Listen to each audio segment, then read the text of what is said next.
ኦኬ ጋይስ የመጀመሪያውን ሸክላ ስታስቀምጡ ማስቀመጣችኋት የመጀመሪያ ሸክላ ቤቱ እንደሚያልቅ እርግጠኞች መሆን አለባችሁ። እርግጠኛ መሆን ያለባችሁ ስኳድራውን ውሃ ልኩን እርግጠኛ መሆን አለባችሁ። እንደነገርኳችሁ ይሄ ቤት ስኳድራ ስለሌለው በሚያስጠላ አጨራረስ እንዳያልቅ እዚህ ጋር የተወሰነ ወጣ ብዬ ጀምሬያለሁ። እዛ አካባቢ እየሄደ በ60 ነው የሚያልቀው። እዛ ጋርም ልክ እንደዛ ነው የሚሆነው። ስለዚህ ይሄ ቤት ስኳድራ ስለሌለው ክፍት አድርጌ ጀምሬያለሁ።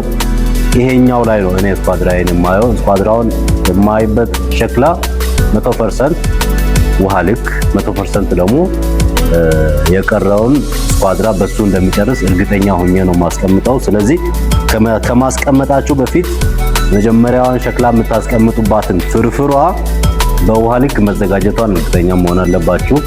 ቦያቃ የተበጠበጠ ሲሚንቶ በትክክል መዘጋጀቱን እርግጠኛ መሆን አለባችሁ። ውሃ ልክ አጠገባችሁ ሊኖር ይገባል። ስለዚህ አሁን በዛ መሰረት ስኳድራዬን እርግጠኛ ነኝ፣ ውሃ ልክንም እርግጠኛ ስለሆንኩኝ ቦያቃ እንዳያንስ አድርጌ ጨምራለሁ።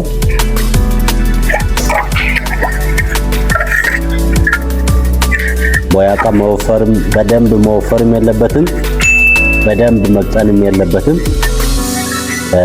መካከለኛ ይሄኛው ፎርስሊን ስለሆነ ብዙም ስለማይጠጣ ቀለል ያለ ቦያቃ ያስፈልጋቸዋል። እንደዚህ አይነት ቦያቃ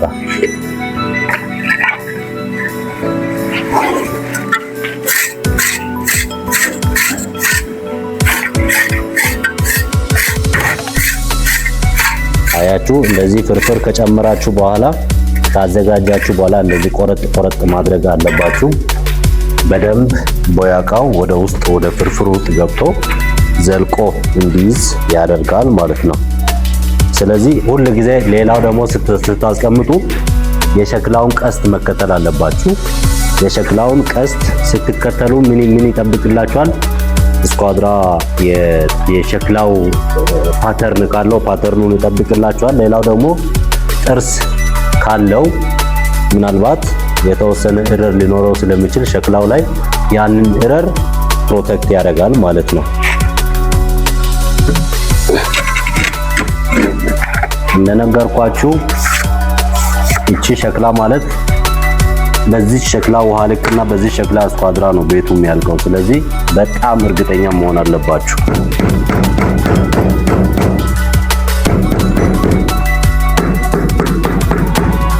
ስለዚህ ውሃ ልኳን እርግጠኛ ነኝ፣ ስኳድራውን እርግጠኛ ነኝ። ኦልሬዲ የጨረር ውሃ ልክ የጨረር ስኳድራ እየተከተልኩ ነው። በቃ ከዚህ በኋላ በትክክል ሞርተራችሁን ያስገባችሁ በዚች ሸክላ መሰረት ስራውን መቀጠል ነው የሚሆነው ማለት ነው።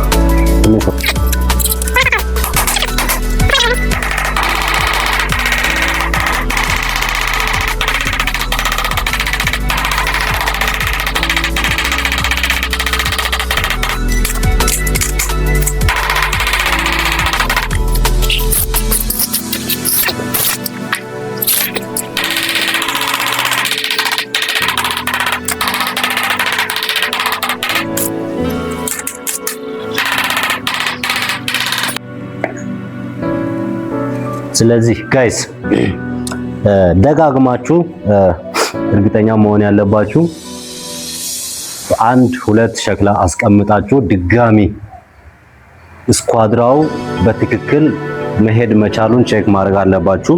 እኔ ኦልሬዲ ስኳድራዬን በጨረር ውሃ ልክ አማካኝነት ቼክ አድርጌዋለሁ፣ እርግጠኛ ሆኛለሁ። ስለዚህ የምትፈልጉትን ለመጠበቅ የፈለጋችሁትን ስፔስ ጠብቆ እንደሚሄድ ቼክ ማድረግ አለባችሁ። ሌላው በድንገት ስትሰሩ ሸክላ ሊሰበር ይችላል። ሸክላ ሲሰበር እንትናችሁ ልትናደዱ አይገባም። ኦፍ ኮርስ ሊያናድዳችሁ ይገባል፣ ግን ልትናደዱ አይገባም። ለምን እንደተሰበረ ማወቅ አለባችሁ።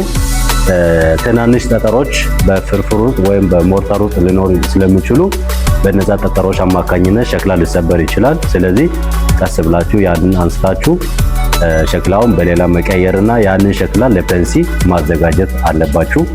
ይሄም ደግሞ ቀድሞ እንዳይፈጠር ለሸክላ የሚመች ጎማ መዶሻ ሊኖራችሁ ይገባል። በጣም ብዙ የተለያዩ ጎማ መዶሻ አይነቶች አሉ። ለሸክላ የሚመች አይነት ጎማ መዶሻ ሊኖራችሁ ይገባል ማለት ነው። ስለዚህ እነዚህ ቀለል ያሉ ነገር ግን ወሳኝ የሆኑ ቲፖችን ስለማካፍላችሁ ይሄ ቻናል ትምህርታዊ ቻናል ስለሆነ ሳብስክራይብ እያደረጋችሁ የሚያበረታታ ኮሜንት እየጻፋችሁ የምታያችሁን ኮሜንት አስተያየት እየጻፋችሁ ሰፖርት እንድታደርጉኝ ቻናሉን ሳብስክራይብ እንድታደርጉ እነዚህ አይነት ቲፖች ደግሞ ለሌላ ጊዜ እንዲደርሷችሁ የደወል ምልክቷን ተጭናችሁ እንድትከታተሉኝ አሳስባለሁ።